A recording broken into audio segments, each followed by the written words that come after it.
Hello and welcome to week 8.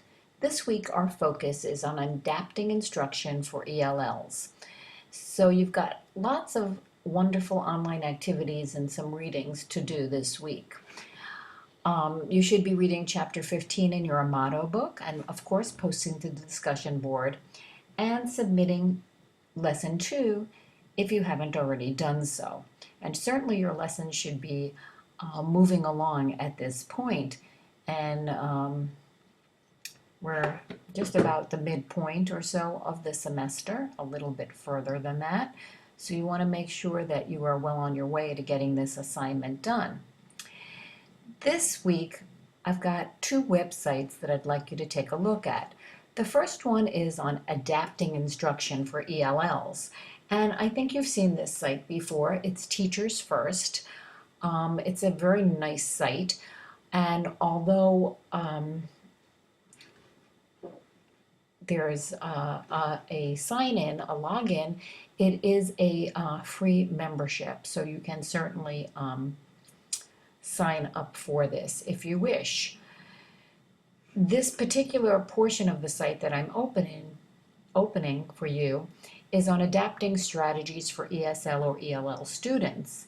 And they give wonderful ideas for introducing new vocabulary, what you can do for your ELLs, how you can assess them in a little different way, what you should do with reading that you might not be doing, seat work, dealing with prior knowledge, various cultural components, and so on. So there's lots to do here that you could take a look at, and hopefully much of this you're already doing in your own classrooms.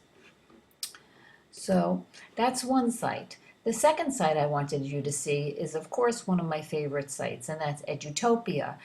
And if this is not something that you get in your email, I urge you to sign up for free and be a part of this wonderful website.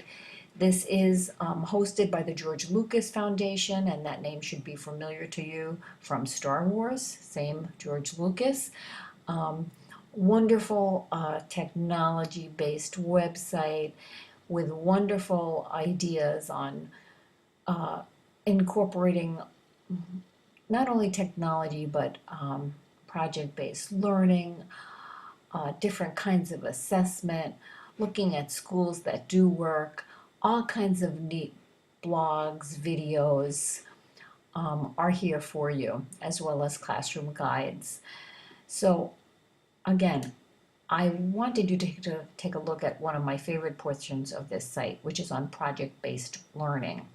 And you can see some examples of project-based learning, explore things that work. Lots of good things here for you. Additionally, we have some videos for you to watch. One is an example of integrating language and literacy activities. And the next 2 deal with task-based learning. And you will see an example of it being done and an example of it being taught. The next very short video talks with seating arrangements.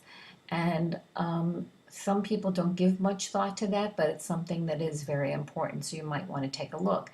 And then finally, from Edutopia, a very wonderful video on watching 5-year-olds pilot their own project learning. So lots of interesting things. I hope you take the opportunity to look at them. Make sure that you post to the discussion board this week. Remember, you're posting an original post and you're responding to someone else, and most of you have been doing a good job of that. So this week, what you're going to do, and that doesn't help too much, is discuss strategies that you use that encourage students to monitor their own learning. And hopefully we can learn from each other in that way. So basically that's it for this week. I hope you're having a wonderful week and that your work is progressing on schedule. Remember, if you need me, I'm available by email or by phone.